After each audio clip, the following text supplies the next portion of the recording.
The time is 6 p.m. Danny, can we have a roll call? Yes. David Cross, Present. Nicole Andrews, Darrell Andrews, Helena Snyder, Here. Kelsey Mena, Here. Crystal Hone, Addie Zer. Here. Okay. So the first thing we're gonna do is the approval of the November meeting minutes and the agenda review. The minutes from the November meeting have been presented. Does anybody have any corrections of the minutes? I do not. Okay, with no corrections requested, the minutes are approved. The agenda has been provided. Are there any requested addition or changes? Okay, hearing none, the agenda is approved as presented.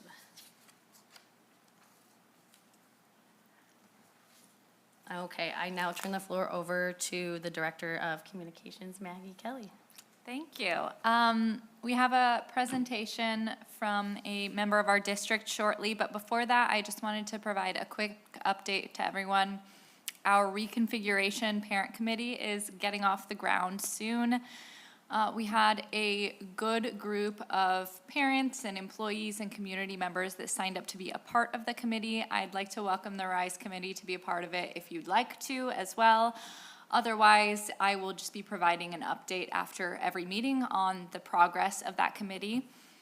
Our first meeting will be next Tuesday, I think that's the 3rd, at 6 p.m. in this space, and we'll do it every other Tuesday. So we're meeting the 3rd, the 17th, and then we'll go from there. We're hoping to wrap up right around spring break time.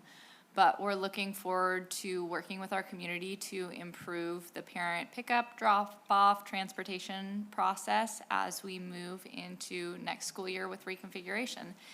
I know that later on, Danny will also be sharing an update on our Safe Routes to School program. That's another way that we are partnering with the city to help improve student transportation and walkability to and from school. We also saw a recent update through our collaboration with the city of Estacada. We have a 4-way stop by River Mill now that allows folks to get out of River Mill a little bit more safely and students to cross by Big Jims and Granny's more safely. So we've been happy to see those improvements. And then I'm happy to take any questions as we go through the agenda tonight, but I'm happy to welcome up Spencer if you're ready to move on. Chelsea. Yep, sounds good. Okay. Spencer McQueen, Assistant Services Director. All right, perfect. Go ahead. Yeah, so nice to meet you guys. Spencer McKeown, the Assistant Director of the Student Services. Today, I'm here to talk to you guys about the wellness report that we put together triannually. They do a WellSat, which is kind of like a report on our nutrition and our PE and our wellness report within our school district. So what that looks like is every 3 years we do the WellSat, and so that's an assessment that the school district and members of the school team get together. They kind of score the different categories that are in your packet. You can see there's many different categories that they go over. And so they mainly look at the school nutrition and the physical activities that students receive. So our comprehensive score was 74 and the national average was 54. And then the strength score, so that looks at enforceability of the nutrition and the physical activity, that was a 33, so that met the national average for the WellSat, which is used all over the United States. Our commitment is just committed to the optimal development of every student. A positive, safe, and health-promoting learning environment is essential to our students' success. A quality nutrition, we promote healthy choices and specific meal standards. Physical activity, we get as much as we can, whether it's PE, whether it's in the classroom, or whether it's during our recess, or before school, or after school. And then comprehensive wellness, always improving our social emotional learning for all of our schools. The methodology is that, like I said, we do the WellSat every 3 years. That's kind of a policy. We look at our wellness policy that's also in the packet that the board approves. So we take a look at that, we look at the WellSat, and we kind of look at how do we improve that. So I'll ask you guys at the end of this to just think about like what's one thing you guys want to see out of the school district, how we can improve our nutrition, or kind of that physical activity piece of it. So like the pillar one is the nutrition excellent. So some great things that we found in the policy and doing the WellSat, that we have smart snacks. All the food that we sell from midnight to 30 minutes after school meet the USDA standards. Celebrations, we try not to give, the students too many sweets while they're at school. And then marketing, just advertising non-compliant foods. We don't want to market those to our students. We want to market all those compliant foods that we have. The strength is, I think the biggest strength is that we're now offering free lunch to all of our students. That's a big strength. And that daily breakfast, I know we're always trying to get more and more kids to eat breakfast before school starts, because some of our schools do start pretty early. So we want to make sure that they have access to that free breakfast and lunch. Do all the meals meet all this federal standard? That was a big, strong policy and practice that we are. And then one area, just collaboration between the nutrition staff and the teachers. We want them to collaborate just a little bit more, just so we can see how the students and the staff relate to the nutrition that's being served to the students. Physical activity. So what we use for the policy is the curriculum. We have obviously PE classes that meet and align to the Oregon standards. We get daily recess, and it's required for elementary school students, and middle and high school obviously get less recess than our younger students. The strength is kind of that written physical education curriculum that's aligned to the state standards. And the gap and area of improvement that we can always improve on is integrating physical activity throughout the general education, just to give them more physical activity, because we know the kids really need that. Get involved, so just kind of like how we're trying to bring this more out to the community to see what their input is just transparency. So all of our policies, the policies in front of you, are on the district website, so anyone can access what we're doing and what our WellSat report says and how we're abiding by the Oregon Department of Education requirements for this. The wellness team meets a minimum of twice a year, and then I help with the coordination to ensure that everything is being followed and we're meeting twice a year.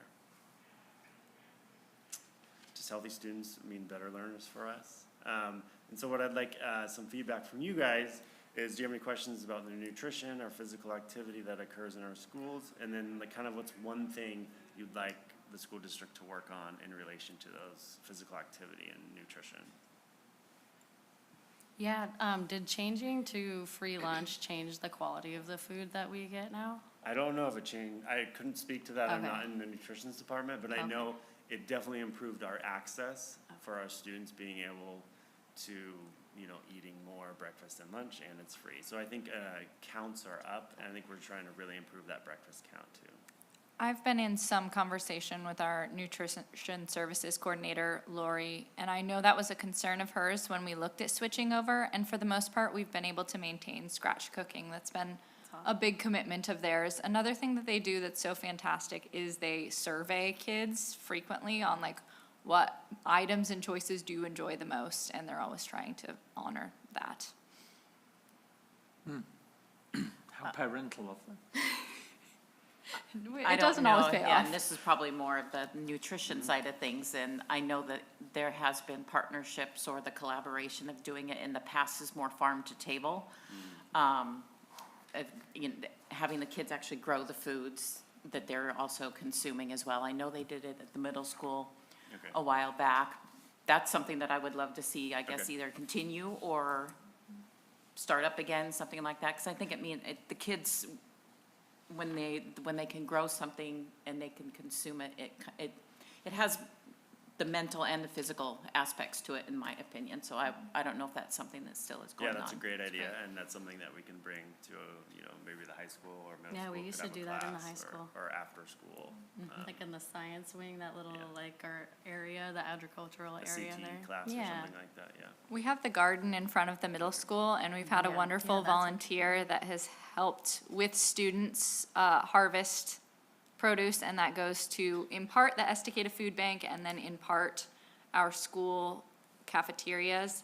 I'm not sure if last year that work was Yeah, I don't done, so think that's it- something for us to Okay. check up on. Yeah, that's the Yeah. only thing that I've kind of haven't seen, I guess, in a while, so. I think that's a great goal because it's doable and it's simple. So yeah, I'll definitely take that back to them. I've got two questions, Yeah. and I'll ask them both at the same time so you can understand them in context. The first one is, who pays for the free lunch? Because nothing's free, right? And the second part of that is when children who really need a free lunch and breakfast, when they, for example, are on a break or summer, what will happen to free lunch and breakfast during that time? I can't speak to the financial side, but I can definitely ask our finance department to get that for you. And in regards to during the summertime, I'm not quite sure what we do offer in this district for those. I know we're not required to offer it, but that would be great to be able to get them, We some do, food. sorry, Yeah. cut you off. Just knowing from what has happened in previous summers, they do offer free breakfast and lunch, not only here in the high school, but they have pickup spots at the Wade Creek Park and down at the fire station, so people can come and grab, and it's anybody under the age of 18. So that is wonderful, and they also have other community programs that do backpack buddies, which they find the students in need throughout the district, and then on Thursdays now, these community partners will come and drop off Ziploc bags of canned goods and food, and the staff just quietly and discreetly just slip them in the kids' backpacks so that when they go home, they have different food to eat throughout the weekend. So that's a lot of our community help, but I know our cooks do a wonderful job with the summer breakfast, and it's very well attended. I don't know, and food's good. And Thank you. And if I remember correctly too, the funding for the free lunches was a grant that was awarded to the district, if I remember correctly. We had to apply, so every district, and it's the vast majority of Oregon school districts have switched over to this now. We applied through the state, and yeah, we were awarded it, and it is funded through taxpayers. The Estacada School District, the majority of our students qualified for free or reduced lunch anyway. And it's just been wonderful to be able to offer it. And as Spencer said, we have definitely seen an uptick in families utilizing that service. Nice. Thank you. I have a question about the recess. So how many recess or breaks do elementary kids get? So I believe the state says we need 150 physical activity minutes throughout the day, and that can be fulfilled by recesses or PEs. But they don't have PE every day. They don't have PE every day, So but I how believe it's many- 150 minutes. I don't have each school's numbers down, but I believe it's 150 minutes a week that students need to participate in physical activity. And that can be met by either, like I said, PE or by recesses or other activities throughout the day. I guess let me rephrase my question. When they do get recess, do you know how long the kids are able or allowed to be outside? I actually pulled that the other day. Yeah. For a completely different project, but I have that right in front of me. I have it for K-5. For K-5, they get 40 minutes for lunch recess each day, and then they have a structured 15-minute recess each day as well, that I believe is with their teacher. So, two So the separate 40 things. minutes is lunch and recess included? And I think it's broken down into a 20-20. Oh. 20 minutes to eat lunch. So, yeah, I was just gonna add to Oh, wow. that one of the complaints my kids had when we were doing hot lunch is that it took so long to get through the line that they get little time to go outside or little time to even finish their food. So now they're completely cold lunch, but I know of other kids, my nieces, nephews, that have the same problems even now, so I think that's definitely something that can Okay. be improved upon. Okay, thank you for the Yeah. feedback. That- Because they miss out on one, either they finish their lunch and get recess, or Right. don't finish their lunch and get a full recess, and the kids wanna go outside. I've also heard They're the not same getting thing their from many Nutrition. people. Okay. It's good feedback. How many times per week do the kids get PE through K through 12 or K through 5? I'm gonna say it's 2 or 3. Okay. Yeah. And as they get older, does it increase on days per week that they are in PE? Yeah. We have pretty massive PE minute requirements at the Yeah, secondary middle- level. That's Middle good. school is every day. I Middle figured like the school's every older day. they get, Yeah. probably And the, high school's a little bit different because they have so many different class offerings. Right. so- And they have just different requirements at the high school. yeah, most elective based, yeah. Yeah. Are there, any other questions or further comments? We can move on to the next agenda item? I don't think Nope, okay. Well, thank you guys so Awesome. much for Thank your you, time. Spencer. Thanks, Spencer. Spencer.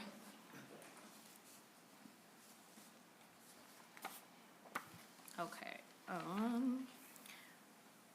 looks like the next thing is safe routes to school, so Danny, that is you. So at the November meeting, I gave a quick rundown on the Safe Routes to School partnership that we're currently in the midst of. And that is, as a reminder, something that the city of Estacada initiated with grant funds. And they brought Safe Routes to School to us, and then I'm working collaboratively with them on behalf of the district to make sure that all of the angles around our campus and all of the people that need to be involved are involved. So an update would be that we're finally into the stage of collecting data and then having the Safe Routes to School group come and visit our campus and perform walking audits. So I'll start with the survey. I did give you guys a little graphic, and we've been trying to promote it. I know the city's been promoting it, but right now we're collecting data from people who have students who currently walk or bike or could possibly be walking or biking.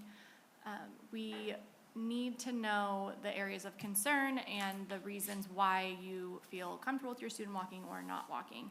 I would encourage folks that they don't fall into the category where they currently have a walker or could have a walker to just consider what the areas of concern for you would be as somebody that's just down in that area during pickup and drop off.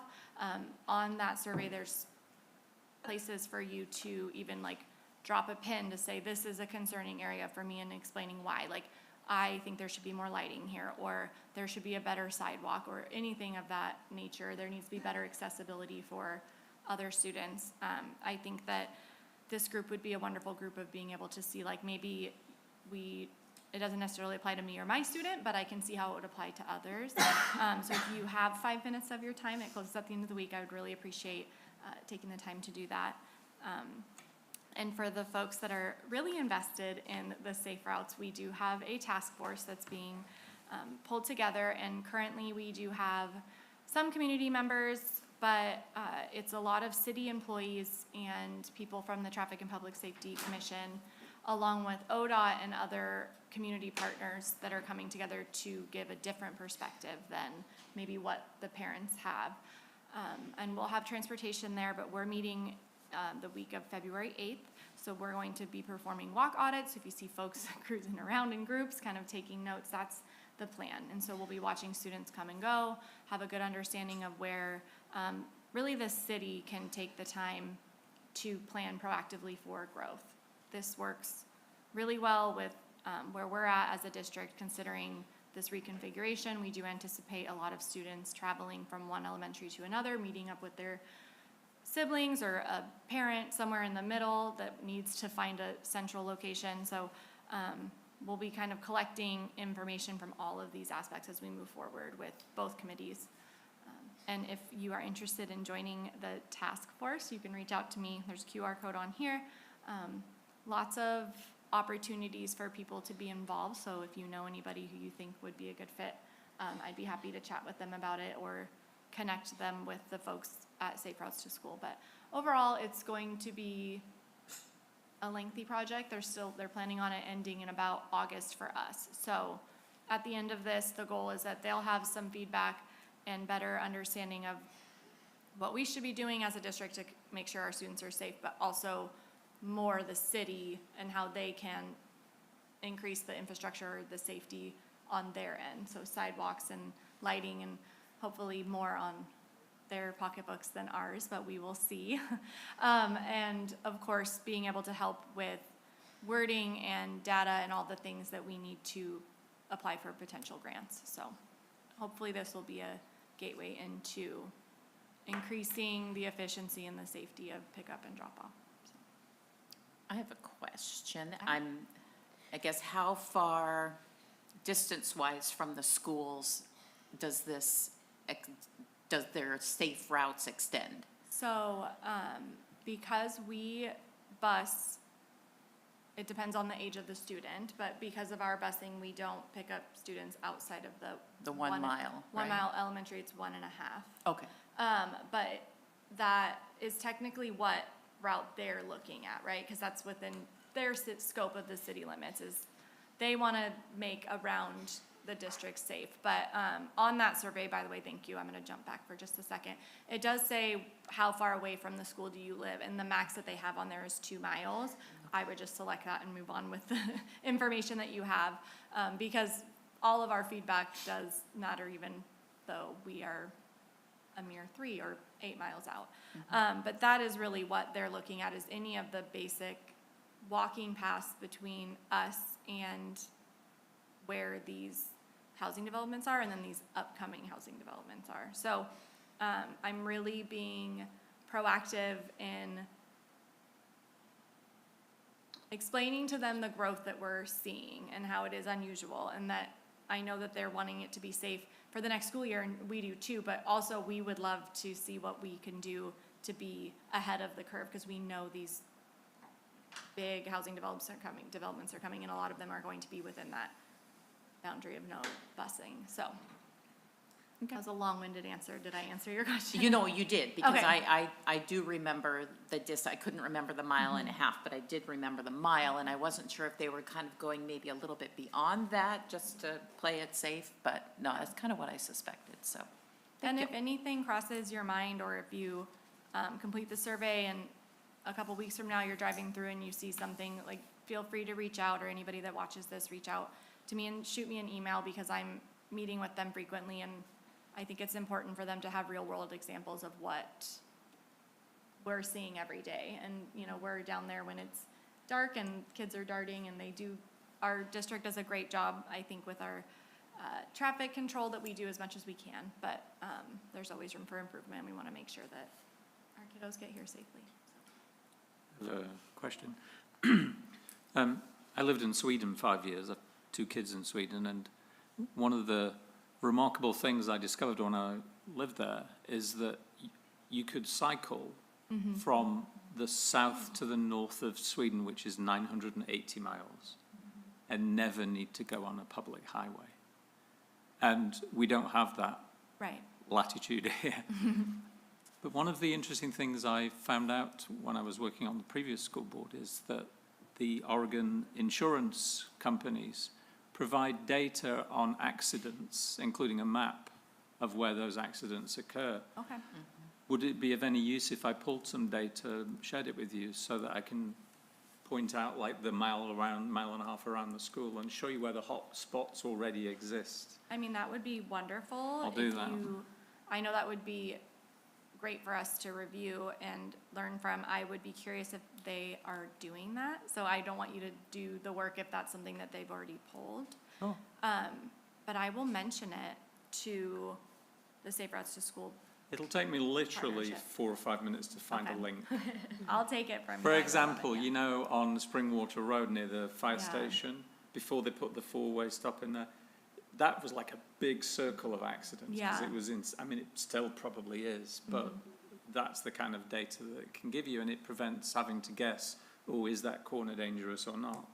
Yeah, and I think that that is really important, because we want to take into consideration convenience, but also safety is the #1 priority. So I do think that some of the feedback we will get is more that corner is annoying because I have to wait an extra 3.5 minutes, versus, are we concerned about a student getting run over? And I do think if we have the opportunity for kids to ride bikes, I would love them to. It is interesting to describe to these Safe Routes to School people, because they aren't from Oregon.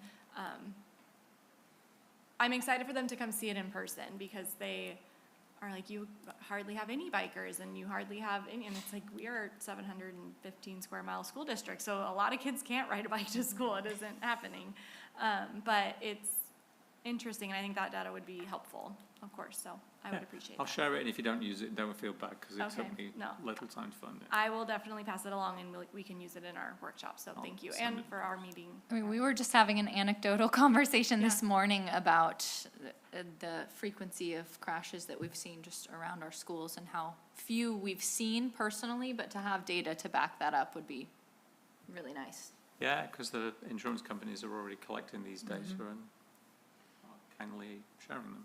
Actually, and piggybacking on that, what David said, it had me thinking is, Safe Routes could probably reach out and so that they'll hopefully get the information for free, is you can actually submit a request to Clackamas County Sheriff's, and you can give them, for example, an intersection and say, provide me the data of how many stops there's been, and then you could essentially find out if it's for speeding or if it's for, you know, avoiding the stop, I forget what the term is, but like avoiding the stop sign, that kind of thing. That might help kind of gauge the safety side of things as to, you know, how you want to approach it that way as well. Moving violations. Thank you. Well, yeah, but it's failure to, yeah, I forget what the lingo is. I look at it all the time, but I can't remember right now. But yeah, Safe Routes might be able to gather that information, from Clackamas County for free versus having to pay for it, Okay. so. There's been a lot of stops lately, I can tell you that.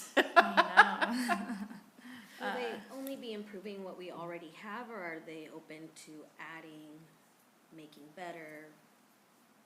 I think all of the That makes sense. above. Yeah. I think adding for sure. So I think and we're still in the earlier stages of collecting the information and kind of seeing from their lens what opportunities we have to make it safer. But I think as a district, we obviously have ways that we can make things safer on our end, but I don't know how much we would need to add. I think the campus is pretty small and there's only so many pathways to really take. We're not gonna spend funds to like punch a new path through, but for the district, or for the city, I think there's lots of opportunity for them to have some sidewalk corrections, or maybe, and Maggie and I, one of the things we mentioned was, can there be a cute color or like signs that go along the sidewalk that are like, this is our path from CRE to River Mill, and these are the more clear places where you have to stop and look both ways, and just those little stop gaps throughout the path that make sure that the kids are safer. But the city would be the ones that are providing the infrastructure, so more sidewalks, I feel like, is going to be one that's going to be brought up. The Ranger Green Brick Road. I love that. See, you need to be on the task force. Yeah, so anything like that, I think the opportunities for imagination are out there, and we're going to look at all of the solutions that we can with this, and then also with the other committee that we're having, and hopefully we can come up with some creative things and low cost and staff things for our school district that we can make sure that everybody is taken care of. Safe Routes also has resources to support parent and community communication, supporting our community in traveling more safely, and supporting our parents in encouraging and training their kids to safely walk or bike to school, because we know one way that we can reduce the wait time of parent pickup and drop off is more students walking and biking to school. So are there resources we can provide to help families feel more comfortable letting their kids walk to school? And we're excited to see those recommendations. And how can we support our community in putting walking groups together, like Campanella Kids or Regan Hill or Cascadia Ridge Kids, getting walking groups and starting those type of programs.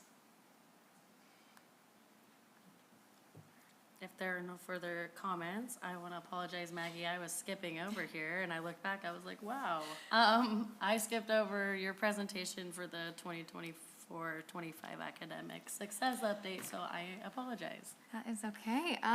You have a packet here, and this is hot off the press. This is data that was compiled by our partner, the Clackamas Education Service District.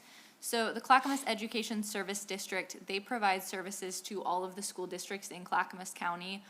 It really helps consolidate resources, for example, like tech services that might be too expensive for one district to afford on its own. That's how the Clackamas ESD comes into play. So they did some of this data for us that we recently got, and I just wanted to present it to all of you. I think it does a good job of showing trends of where we are declining or improving, especially in subgroups that we take a look at and want to continue to support.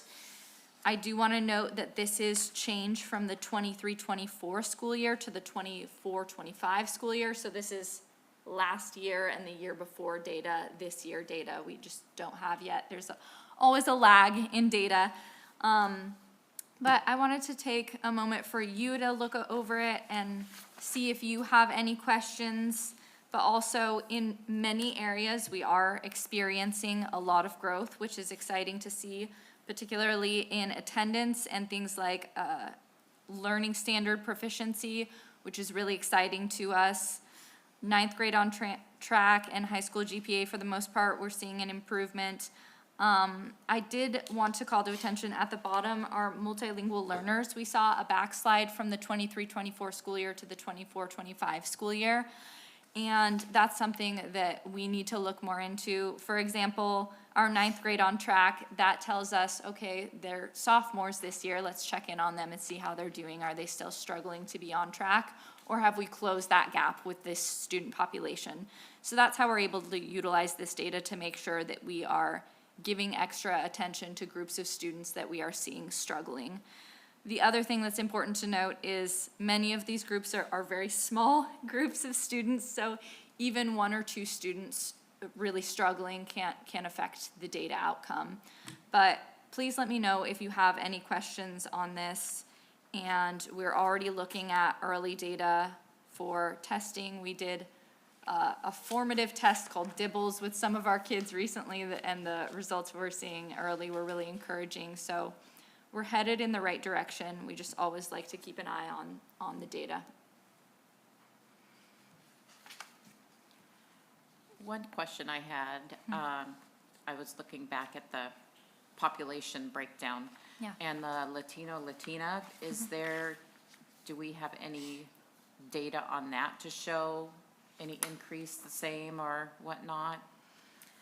No, the breakdown that we do here is for our multilingual learners, which is, of course, a different subgroup, but is part of that. Okay.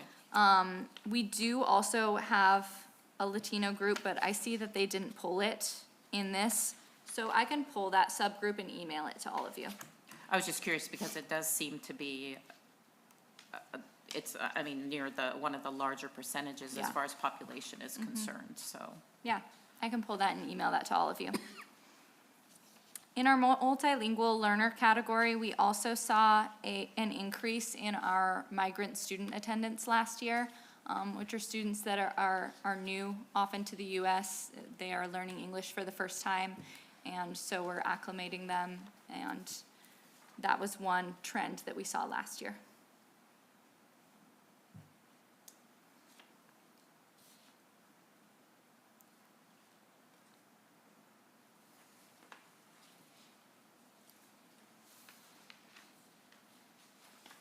What, I noticed that our percentage of economically disadvantaged students is 50.6%. What is the national average for that, do you know?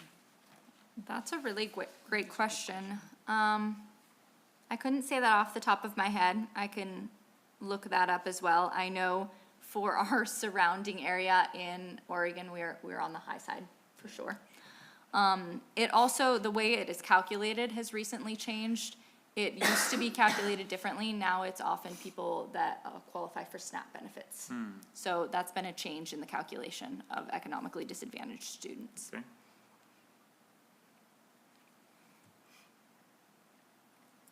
And so, what was the multilingual learners, like, group of students?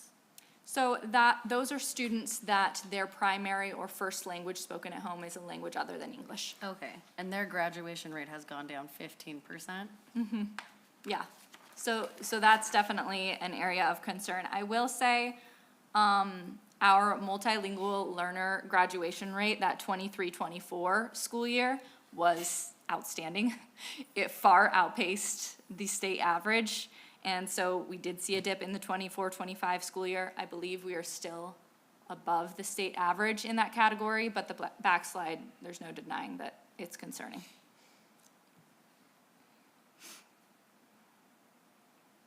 What is the ninth grade on track?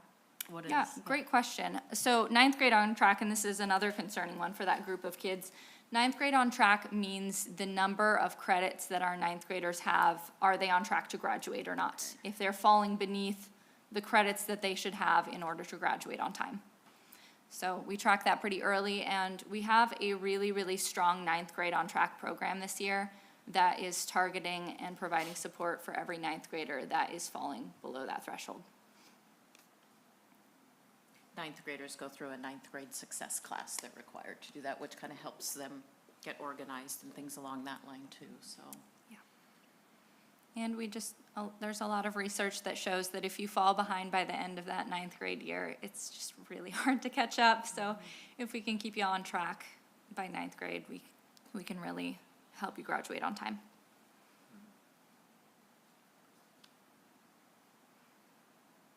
Do we have anything set in place to help improve these numbers yet for the multilingual learners, like for their graduation rates other than the ninth grade success stuff? Is there Yeah. an action plan? Yeah, I'm glad you asked.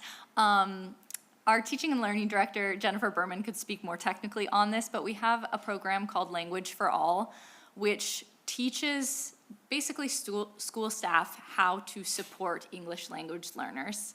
And we have implemented this K-12, so across all grades. So we do think that as our younger learners move up through the system, because they've started getting this support in kindergarten, that they will be better equipped to thrive in a high school setting. But because this is a newer implementation, our older group of kids didn't get that same amount of support. And then additionally, some of our multilingual learners are brand new to this country, brand new to speaking English, and so we're getting them on board as quickly as we can, and we saw a decent number of those last school year. So, Do we know what the majority of our multilingual learners are, what the languages are? Spanish, Spanish? vast majority Spanish, yeah. So, is there a plan for also maybe having more interpreters or volunteers that can interpret to help the students also learn English and get their schoolwork done even if they don't speak the language? Yeah, 3 things we're doing on that. One is we have hired last year and this year a substantial number of bilingual paraeducators, and it is hard to find and hire them. So we had openings for a while, but when we get them, they make a tremendous difference, and they will go in classrooms and support students. Another thing we've done is provide a lot of language devices for students so that they can translate material when they're in the classroom using their Chromebooks, and we will sit down and teach them how to use those, teach their teacher how to work with those devices. And then additionally, our translators and interpreters, Leticia and Noemi, they do an incredible amount of work. I mean, every teacher slideshow, every assignment that's being handed out, translating it into Spanish so that they can engage in the same classwork as their peers. So those are 3 things alongside Language for All that are making a big difference. And that's why we see our multilingual learners still graduating at a rate above the state average, but there's growth and work to still be done for sure. Sorry, the paraeducators, you said you hired some last year? Yeah, okay. Yeah. So how many do we have total in the district? I would have to get you an exact number. I want to say 3 or 4. And how many multi-language learners do we have in the district, the number? Well, this is 6%, so that's about a little over 100 students, Wow. if my math is right, yeah. The other thing we try to do is our multilingual learners, I mean, it's a whole spectrum. There are multilingual learners that speak English very, very well, and then there are multilingual learners that are still in those very early stages that need a lot more support. And one thing that the schools have done a really good job at is grouping those students together, especially at the middle school level. It can get tricky, but working with their schedules to make sure there's 4 in the same classroom so that a paraeducator can support multiple students simultaneously. That helps us be able to support more kids. And then we have a pretty good buddy system too, and students really benefit from peer support. And so that's something that we've implemented as well. I think when I did the school walkthrough tour, bringing this up kind of just like brings me back to it. So I feel like maybe it's my personal opinion, but a lot of the younger students that are multilingual are kind of falling through the cracks and just floating and doing the work, or just trying to mimic behavior of their peers. Yeah. Because they're not quite fully understanding, and I know there could be a line of maybe embarrassment, or not confidence of saying, hey, I don't get this, or I Yeah. need help. So I think that's where my main concern is for the elementary based kiddos that are multilingual, because more than likely at home they're not using English. Yeah. And so we're the only English support that they have, and so, or if they're lucky to have somebody at home that can speak, but for the most, majority, from my experience, that's not the case. So I think it would be important for the district to think about hiring more paraeducators or just volunteers, to help support the younger students, because that's what I noticed when they did group work. You could tell which students kind of weren't getting it, or just kind of, mimicking behavior. And they're like, yeah, they're getting it. And I'm like, but are they, Because fake it till you make it. But, this is their schoolwork. I know eventually they're going to learn the language, but I feel like there can be a little bit more that we can do for them to support them, because they're not going to have that support at home. Yeah, absolutely. I just think that's something we should think about as a district whole, to make them, successful, especially given the numbers here, like you said, starting from the bottom, lower grades and going up. I think another thing that we want to continue to improve in, and we have improved in it, we need to continue, is hiring, recruiting, and retaining bilingual teachers. We've Right. been pleasantly surprised at the number of teachers that do speak. Even limited proficiency in Spanish Right. really helps the students in their classroom. So what can we do to incentivize folks that have those talents to choose our district? Yeah. Just the bond and connection, even for the kid to gain that little bit more of confidence, to be like, I don't get it, or, I Yeah. need help, or Yeah. just supported. Yeah, and we see that at all levels. At the middle school level, we also notice our multilingual learners struggle to connect socially. Right. A I lot of noticed times at lunch period, especially if there's no one in their age group and their gender, usually that starts to matter more in middle school. If they don't have anyone that speaks their language, they start to feel isolated socially. Yeah. And so those are things we're aware of. I'd like to note too that, as a reminder to community members, that you don't have to have a student in the buildings or the Right. classrooms for you to come volunteer. And so if that is something that you're interested in, you are bilingual and you would like to support a student in that, there's paperwork obviously you need to go through, and things that you need to check off and make sure that you pass background checks and such. So we do our due diligence here as a district, but I do think that sometimes people forget that they don't have to have their student in that building to go in, and the support, they will find places for you to be and to be helpful, so. Who would we go to?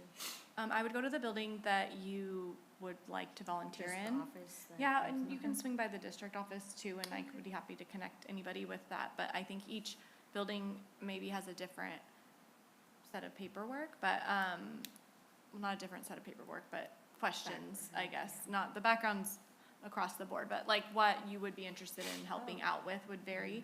But feel free to reach out to me or go into the building that you're interested in helping out with. Thank you. If there are no further questions, we can go ahead and move on to the And next item, which is the state testing policy discussion. Yeah, I wanted to put this on the agenda because I believe Helena had a question around it. And yeah, we would love to discuss state testing. Yeah, the reason why I wanted to bring it up is because I think it was back in the fall during a board meeting. You brought up Jennifer Berman, Director of Teaching and Learning, and she spoke about the state testing was coming up and how people can opt out of it. And at the same time, how much that information, we rely on that information from a funding perspective, which I didn't realize for a very long period of time. Coming from another school district too, I was always I had no idea it was related to funding, and I wasn't a big fan of wanting, my kids going through the state testing and what have you, becoming another statistic, I guess you could say. So I learned a lot with that. And then one of the things that she specifically brought up is when people opt out, we don't know why they're opting out. And I was wondering, given we're kind of tasked with policy and stuff like that, if there was a way that, even if it doesn't have to be a policy or whatever, I think we need to learn more as to why they're opting out. Because maybe they also don't understand that it's, the funding is dependent upon participation by students.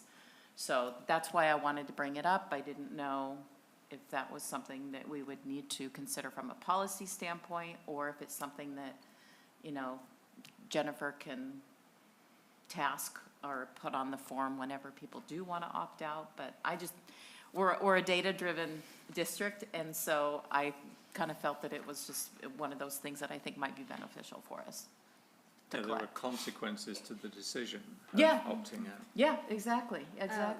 My daughter, I was gonna opt her out, I think last year. And I can tell you, one of the reasons I was gonna opt her out is because she was so stressed out about it. She wanted to do well. She's a perfectionist, I'll give her that. So I knew she just wanted to do well. But I don't know if the school, the teachers reiterate, like, you need to do well or study, you need to do good or what, but it was stressing her out so much that she was like in tears, I don't understand this, Mom. I'm like, I know we can opt out, I'll opt you out if it's gonna be something so stressful for you. So I don't know if maybe making it not as much of a scary thing for kids in middle school, because Well, and it that's was the data for that I her, think and we I need. didn't know that Yeah.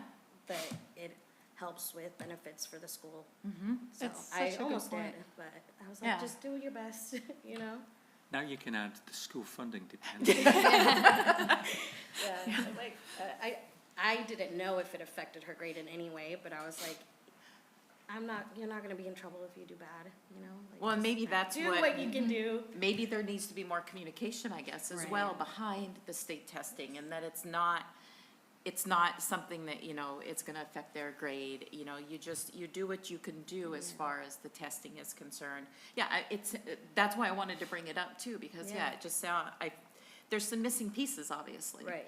So, Yeah, Yeah, that's a it's, good it's idea. really helpful to get the parent insight into it. And I do know it's like an ODE standard opt-out form, but I'm wondering Okay. if we can have an add-on question that Exactly. is not required, but if you're willing to give us the feedback, we'd be happy to receive it. exactly.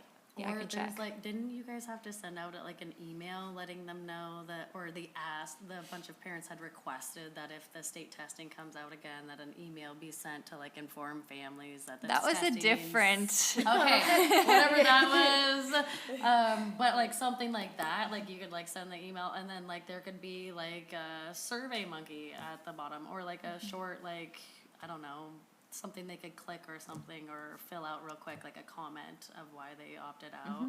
Or like, group it up, or like other, if they have a different comment of what, like, there's different subgroups to make it easier so you can just collect the data and have it yeah. like shown. Because this is from the Department of Education, it is so standardized, we send out this like thing that they give us directly, but I will look into if it's allowed to Right. add that on, because I do think it's a helpful piece, and Or like why It's- it's important, Yeah. why Yeah. we do it in the first place. It's not gonna like rank you bad, like you're not gonna Right. be bad after it I or think whatever. a couple of notes on it. The Oregon Department of Education, just from early discussion we've heard, seems to be wanting to move more towards an accountability model where funding will be tied to how well you are performing. So there's going to probably be continued importance on how we test, and we just like to see how our kids are doing in comparison with other students across the state and country. This is the only standardized data we get on that. The hard thing is, your student is a perfectionist. We have another student that clicks through every single thing and finishes in 2 minutes. So it's, how do we find the happy medium of the messaging of, take this seriously, try hard, but also just Right. do your best. So that's good But I think feedback. that is also something a parent can discuss with their child. They know how Yeah. their child is. Hey, you need to get it together, or don't stress out. You know, that's definitely something. You know your good for kid best. A parent to know ahead, to have Yeah. that conversation. I also think, and this is one thing Jennifer Berman has discussed with parents before, is even test taking is a good skill to develop. And even though it seems like a boring waste of class time to be clicking through this thing, you're gonna have to do a driver's test or a job interview or the SATs or some testing at some point in your life that's gonna be high stakes. So how can we support kids through building good test-taking skills so that they feel comfortable to do their best? And that's another important thing that I think state testing kind of instills in kids. Is it timed? I can't remember if it was ever timed. I should know that. There is a time frame for it, yes. Is it in the class, or you can come back if you don't finish, kind of thing? I think it's like, I think it is timed. Okay. I don't I know. don't believe It's they been have so long. unlimited time Right, to do yeah. it.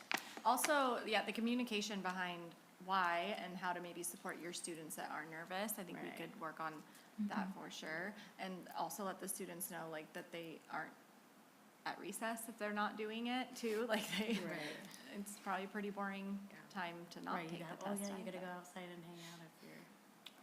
I appreciate this feedback, for sure. Yeah, that's good feedback, and I do think having the parent input on why they decided to opt out would allow us to tailor our communication better to address parent Right. concerns. Because we're do kind a of flying little- blind. He can do like a little 60-second, or 60-second Yeah. blurb of like, hey, let's hit these points that are concerning the community as to why they don't want to do it. Yeah, so that's the only reason I wanted to bring it up.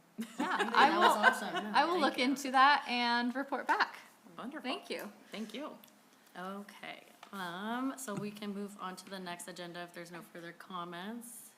And that is the school bond, conversation, the viability conversation, Maggie. This is something that David brought up, and I think it's great to circle back around this because we do, I'll be vulnerable, need community guidance on timing for a bond. It is not out of the question, you know, we have certain deadlines that we have to meet. It is not out of the question to have a bond on the ballot for next November. We could do that. We could wait till the following year. We have options. I think we're a little bit stuck between our last polling numbers, still told us that the community by a landslide would not support a bond measure. And when we do polling, it's a 20-minute phone call where they educate on here's what it would build, here's what it would cost, here's what your cost would be.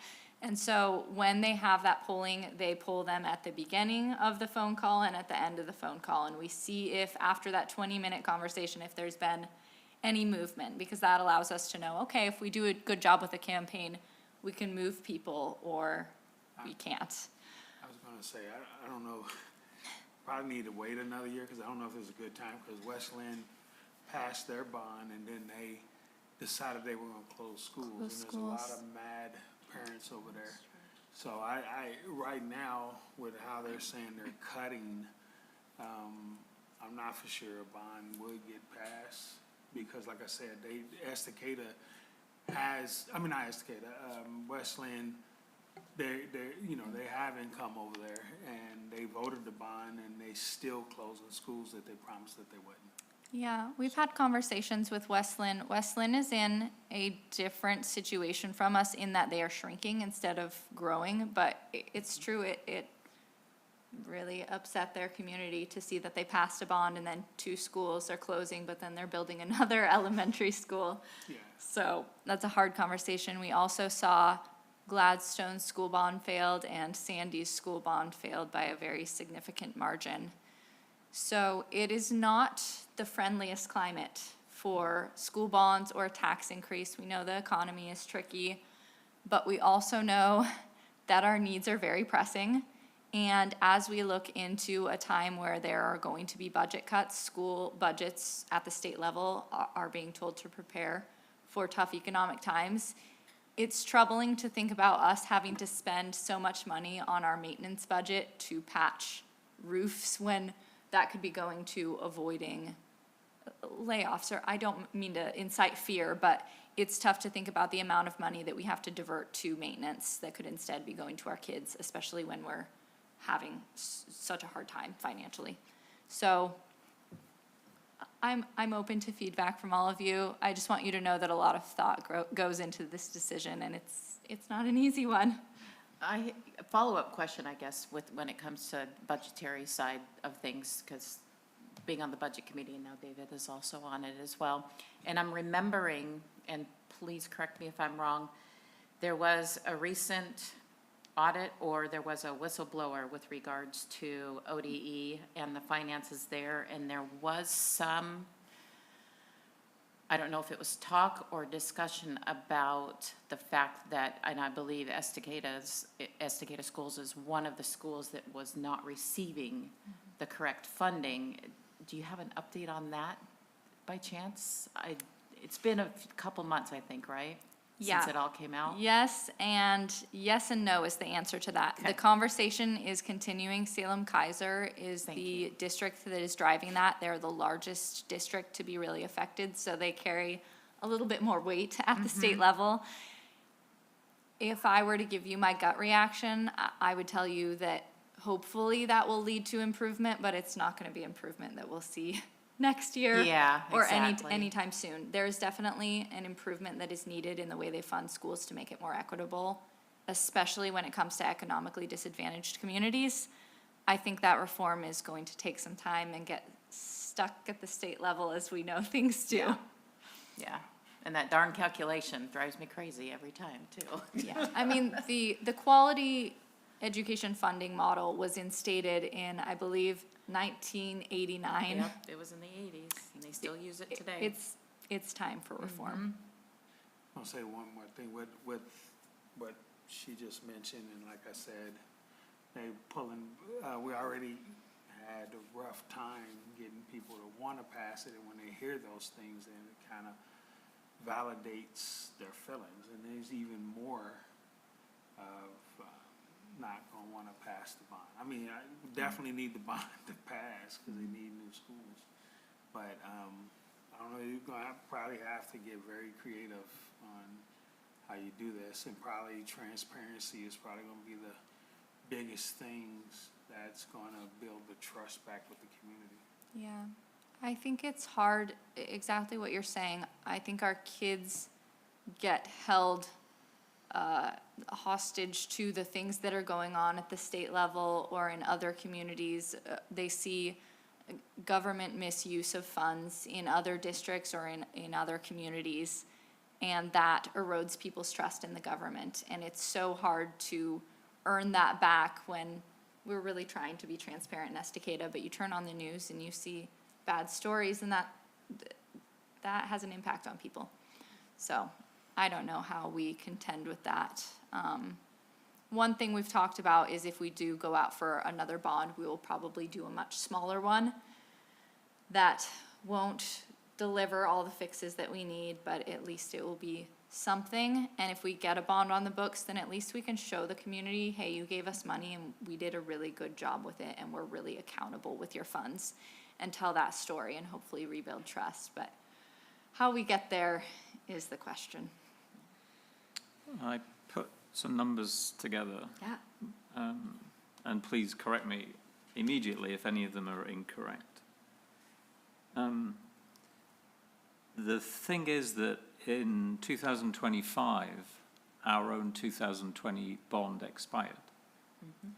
So we're not asking to extend the bond here, we're asking to start again, and people will be more sensitive to the fact that their taxes have just been reduced. And now even a reduced bond will make them think that we're still hiking the taxes up.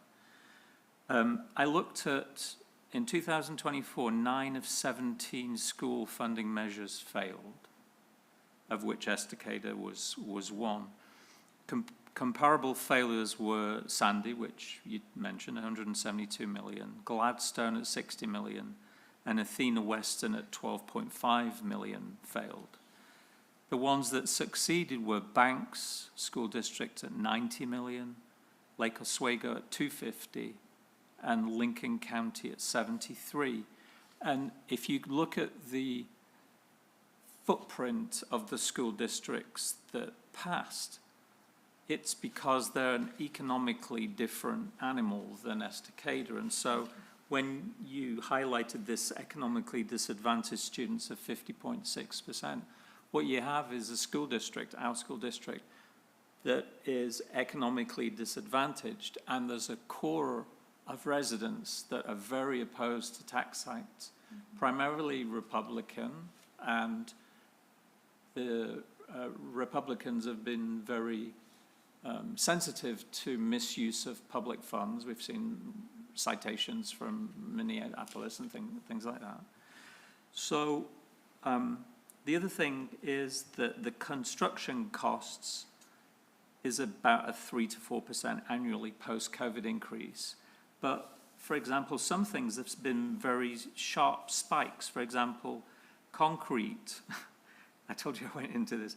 Concrete had a 22% year-on-year increase in 2024. That's a huge amount. So if we went back to the community and said we want a bond, we're going to be asking for a heck of a lot more than they said no to last time. The Oregon School Board Association is warning that rural districts are stuck in a can't pass the bond trap, despite our aging facilities and enrollment pressures. So we end up in this vicious cycle, or vicious circle, as we say in England. So the difference isn't so much about the population size, it's about the taxable wealth and the political context as to whether a bond is approved or not. So like the Lake Oswego $250 million bond was accepted, and it's, you know, not quite double what we asked for, but it's not far off. And so the thing that seems to indicate whether or not a bond will pass is that you basically are asking the community in which the bond is being asked, I'm not quite saying almost what they want to hear, but it doesn't resonate in a sharp intake of breath. So I did a comparison. If you took Lake Oswego's $250 million bond equivalent, it equates to $26.88 per $1,000 assessed value in a Lake Oswego. And then if you compare that to what Estacada is, you end up being able, on this premise, to ask for a $28.2 million bond, which basically covers our repairs for a year, probably. So it's not so much about the fact that you're asking for a bond, but we need to greatly reframe what it is we're asking for. And I would say that based on the very limited data I've looked at. David, we are at time, so can we table this for the next meeting to finish up? Yeah, all right, yeah. It would be tough to ask for a bond at the moment, and I'll leave it at that. Yeah. I can send you some documents. We recently did a tax assessment on how much we could get. I'll send you those documents, Sure. and let's pick it back up next time. Yeah, if it's of use, I'd like to. Yeah. I'd love a bond to be approved. Wouldn't we all? Does anybody have any last questions or comments or requests before we wrap up? Okay, our next meeting will be on February 25th at 6 p.m. If there's no further business, I will now adjourn the meeting.